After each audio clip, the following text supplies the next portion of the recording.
Bueno, buenos días a todas y a todos. Un gusto poder estar aquí y conversando con todos ustedes. Este es el segundo año de este proyecto y pensando un poco en la descripción de este proyecto, como les contaba, este es un proyecto que dura 3 años, que partió en julio del 2020 y que tiene como fecha de término junio de 2023.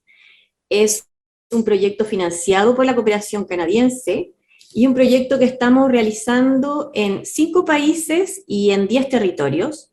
Acá en Chile estamos en la Araucanía, en la región de la Araucanía y en la región de los lagos, y en la región de los lagos específicamente en la isla o el archipiélago de Chiloé. Aquí tenemos entonces como para poder ver dónde están esos territorios que les decimos en 5 países, donde se ubican a lo largo de América Latina, para que puedan como situarlos en el mapa. Y contarles que el objetivo del proyecto es contribuir al desarrollo de la agricultura familiar de pequeña y mediana escala en el marco de la pandemia del COVID-19, como una oportunidad clave para promover sistemas agroalimentarios sostenibles, inclusivos y sensibles a las consideraciones de género, así como reducir los impactos del COVID en la seguridad alimentaria de la población rural y urbana más vulnerable, con especial atención en las mujeres. Y tiene 3 objetivos específicos. Uno tiene que ver con generar evidencia sobre los impactos del COVID en los sistemas agroalimentarios y la agricultura familiar en 2 territorios urbanos rurales de cada país, que como veíamos son 5 países. Apoyar la construcción con diversos actores mediante el diseño de un paquete de instrumentos para mitigar el impacto de la pandemia en la seguridad alimentaria en los grupos más vulnerables, y promover cambios institucionales y de políticas basados en evidencia empírica a través del diálogo y la asistencia técnica que fortalezcan a la agricultura familiar en los sistemas agroalimentarios. Por tanto, para poder lograr estos 3 objetivos, la estrategia del proyecto se basa en 2 grandes dimensiones o componentes. Uno es el componente de la investigación y la generación de evidencia empírica, que básicamente responde al objetivo número 1 específico que veíamos. Y el segundo componente tiene que ver con un diálogo de políticas e incidencia de políticas públicas, ¿no? Que tiene que ver más con el objetivo 2 y 3, en el sentido de buscar soluciones no solamente desde lo que fue la investigación aplicada, sino que también desde la co-construcción y el diálogo con diversos actores. Y ¿para qué? Para lograr el objetivo número 3, que es generar cambios institucionales que se hagan cargo de estos diagnósticos y estas soluciones que se van co-construyendo durante el proceso del proyecto. Partimos de 4 preguntas de investigación, que son: ¿cuáles son los principales impactos del COVID en el sistema agroalimentario? Y esta pregunta la hemos ido repitiendo y revisando durante el avance del proyecto. ¿Cómo ha impactado el COVID la seguridad alimentaria y la nutrición de los territorios? ¿Cuáles son los principales desafíos que enfrenta la agricultura familiar ante el COVID? ¿Y qué oportunidades tiene la agricultura familiar para contribuir a sistemas agroalimentarios más resilientes, inclusivos y sostenibles? ¿Y cómo se puede impulsar? Entonces, cada uno de estos componentes de investigación, como veíamos, tienen herramientas para hacerse cargo de estas preguntas, y es lo que hemos ido abordando durante estos 2 años. Tenemos una encuesta de seguridad alimentaria y nutrición. Esta encuesta se aplicó en noviembre del 2020 y ahora vamos a replicar en noviembre del 2022, ¿ya? Y eso va a ser bien interesante porque nos va a permitir medir o visualizar qué pasó con COVID, cuarentenas y toda esa fase bien, bien difícil que se vivió en aquel momento, y ver cómo estamos hoy día, que tenemos, bueno, no sabemos cómo va a estar en noviembre, ¿no? Como yo decía, uno nunca sabe con la incertidumbre, pero bueno, supuestamente no estaríamos en cuarentena, pero tenemos otro tipo de problemas que están influyendo en lo que es la seguridad alimentaria. También tenemos otra herramienta, las historias de vida a mujeres rurales, los talleres con productores o focus group que hemos ido desarrollando en los territorios, y un panel trimestral del sistema agroalimentario. Y después, en base al componente número 2, que era el componente más de incidencia, Hemos estado con el grupo de diálogo rural que se han desarrollado en los 5 países y que han tenido características distintas. Y en la región, aquí en Chile lo hemos hecho regionalmente, ¿no? Se ha desarrollado a través de diálogo en 2 diálogos distintos, uno en la Araucanía y otro en Chiloé, y principalmente hemos trabajado con actores sociales. Y después, dentro de este mismo componente, está la co-construcción de medidas para mitigar incidencias sobre tomadores de decisiones, que en el fondo es pensando en el trabajo que ha ido desarrollando este grupo de diálogo rural y las distintas soluciones que se han ido co-construyendo, avanzar en políticas públicas que se hagan cargo de aquello y ponerlo en conversación con tomadores de decisiones. Ahora, ¿cuáles son los principales resultados que hemos tenido en base a este proyecto? Y nosotros partimos desde un diagnóstico que se hace cargo de lo que es como el histórico de RIMIS, que está en el último informe latinoamericano del año 2019, que ustedes lo pueden ver en la página web, y que les cuento, les doy la primicia, que estamos desarrollando ahora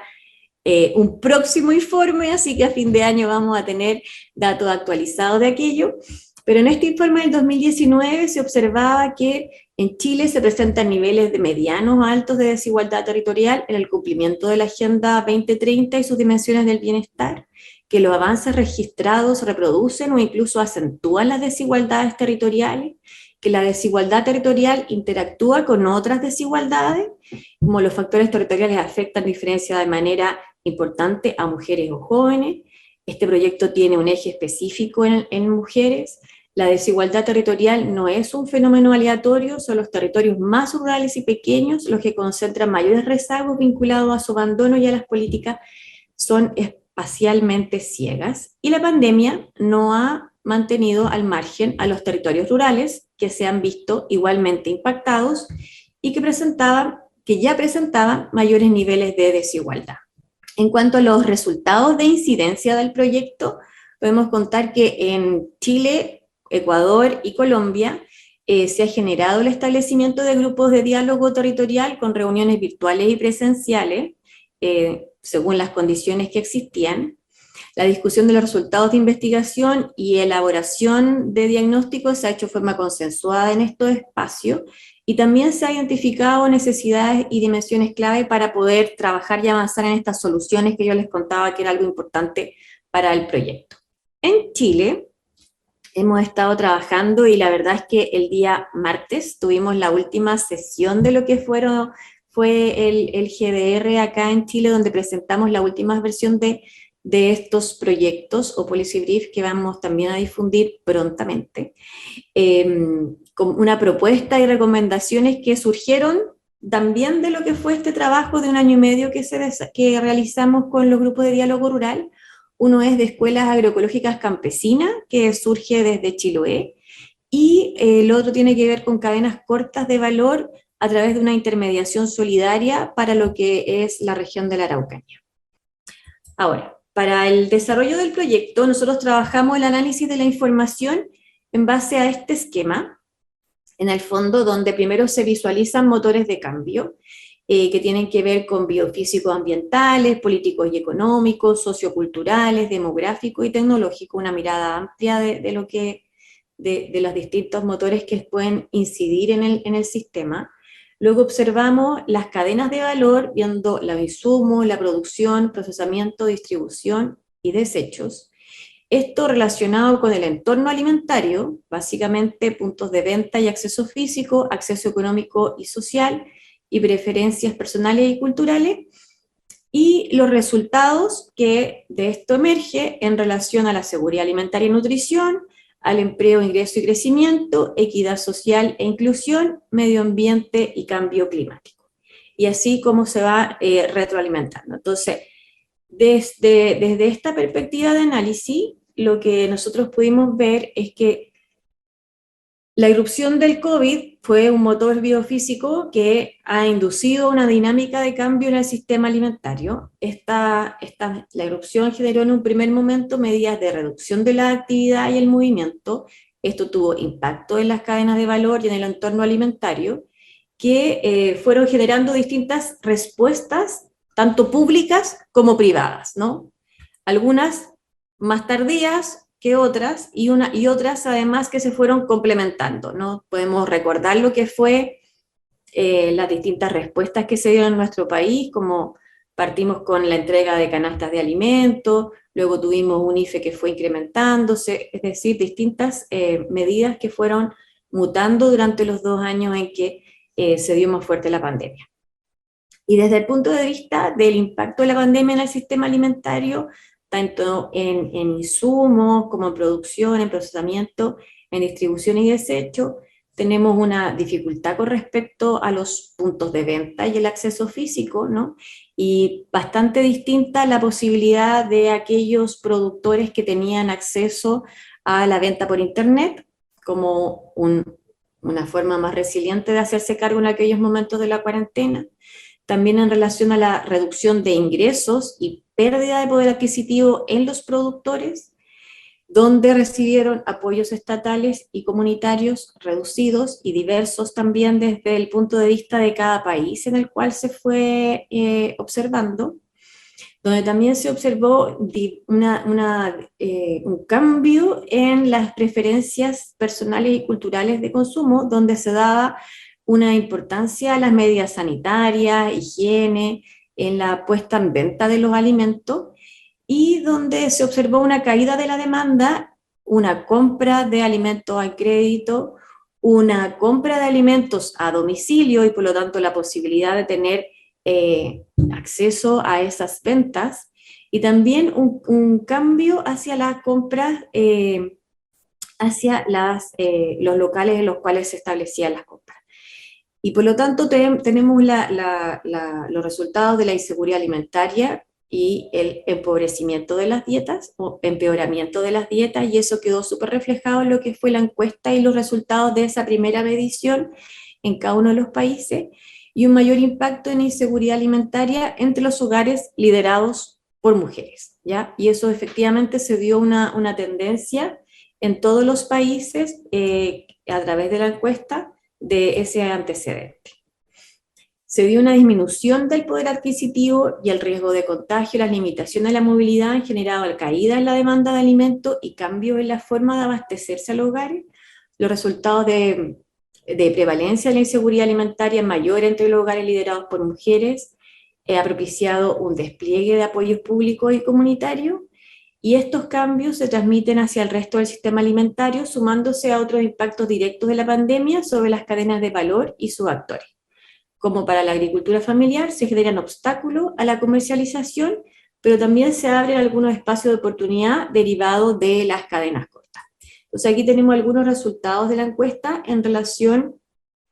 a que existe una variedad de percepciones sobre el impacto de la pandemia sobre las cadenas de valor alimentaria, apuntando a que el impacto ha sido específico y diferente para distintas cadenas en los territorios.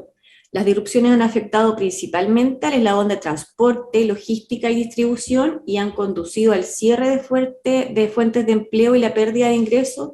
del sistema alimentario. Se percibe el comercio online ha tenido una gran importancia, dependiendo de los territorios, para mantener el funcionamiento de las cadenas de valor. Sin embargo, la tendencia ha parecido ser más excluyente que inclusiva, ¿no? Sobre todo por el tema de la brecha digital, la conectividad, etc. Tenemos aquí una caída percibida en la producción, ¿no? Y el por qué, principalmente en aquellos momentos del inicio de la pandemia, por las dificultades de comercialización, por el cierre, por las dificultades para la movilización de los trabajadores y por dificultades en el acceso a los insumos. Esto podríamos decir que son los principales resultados que emergen de la encuesta, que como veíamos fue en el primer año. Sin embargo, cuando uno va más un poco a los datos cualitativos que se han ido como levantando en estas 3 rondas que veíamos, inclusive en la tercera ronda que se hizo, por lo menos acá en Chile, durante los meses de marzo y abril,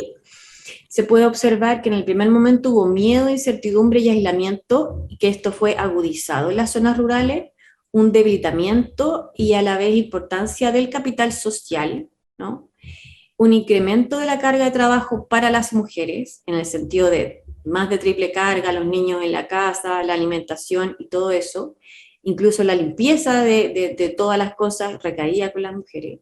El cierre de los puntos de venta y caídas en la demanda, escasez de la mano de obra y rápido y fuerte aumento de los precios de insumos agrícolas, en especial de fertilizantes. Y en esto yo me quiero detener porque esto tiene un poco que ver como en lo que hoy día nos encontramos, ¿no? O sea, si bien en el primer año tenemos todo lo que tiene que ver con las restricciones, el miedo, la inseguridad, la falta de poder de comercialización, etcétera. Hoy día, en la tercera ronda, y también lo que nos dicen las cifras, nos encontramos con otro tipo de problemas, que tiene que ver principalmente con el encarecimiento del precio de los fertilizantes. Aquí tenemos este gráfico que muestra una histórica del valor de estos, donde en un momento lo que nosotros partimos viendo era que todavía no llegábamos al nivel que se había dado en la crisis del 2008-2009, ¿no? Que es como el pic que aparece aquí en este gráfico. Sin embargo, hoy día, actualizando los datos en este último gráfico, que lo tenemos en el informe de coyuntura del mes de junio que sacamos por el proyecto, podemos ver que ya estamos llegando al pic del año 2008 y por lo tanto la agudización de lo que tiene que ver con la posible crisis alimentaria que se puede dar por la baja de la producción, que en términos cualitativos nosotros nos encontramos en la tercera ronda, en los cuales los productores, por primera vez, a diferencia de las dos anteriores, nos decían, no sabemos si vamos a poder producir, ¿no? En la otra ronda había dificultades, etcétera, para comercializar, pero no estaba el tema de la dificultad que se podía establecer para la producción. Y entonces un poco viendo los resultados tenemos dificultades para la comercialización, dificultades para la producción, y por lo tanto desde estos dos ámbitos una sensación de incertidumbre e inseguridad para la agricultura familiar que se encuentra bajo una creciente presión y un riesgo de exclusión para poder avanzar en esa situación. Y aquí también poner el acento de que no solamente en Chile, pero sí fuertemente en Chile nos lo hemos encontrado, toda esta situación con el tema del cambio climático como telón de fondo y sobre todo la crisis hídrica presente en todas las conversaciones, en todos los grupos de discusión, siempre presente el tema del agua, ¿no? Y entonces aquí tenemos como factores territoriales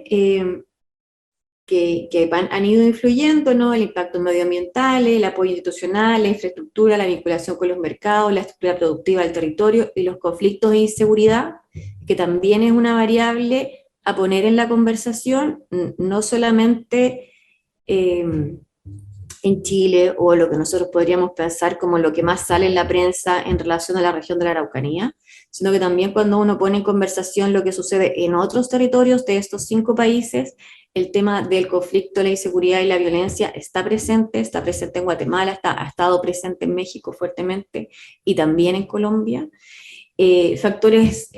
dentro de la cadena, como la articulación, consolidación de la cadena, mercado del destino final, cooperativas y capacidad de agencias, certificaciones y relevo generacional, y factores individuales, como diversificación productiva de la actividad, tipo de producción, conocimiento y acceso a la información, edad, activo, acceso al financiamiento, rubro y género. Todas estas variables van generando impactos diferenciados y por lo tanto también van levantando aquellos factores de resiliencia que, como podrán recordar, era una parte importante del objetivo del estudio, de poder visualizar para precisamente hacerse cargo de aquellas soluciones o transformaciones que se quieren poner en la conversación con los tomadores de decisiones. Y en ese sentido, los factores de resiliencia y vulnerabilidad que se desprenden del proyecto, considerando estos factores diferenciadores, está el tema de la producción agroecológica como un escudo frente al incremento en el precio de los insumos, las cooperativas y asociaciones como mitigadores de imperfectos de riesgos y choques, ¿no? Siempre aquellos que actúan asociados han podido sobrellevar de mejor manera estos impactos, y aquellos con acceso y capacidades digitales también han podido aprovechar los espacios y oportunidades que se han abierto.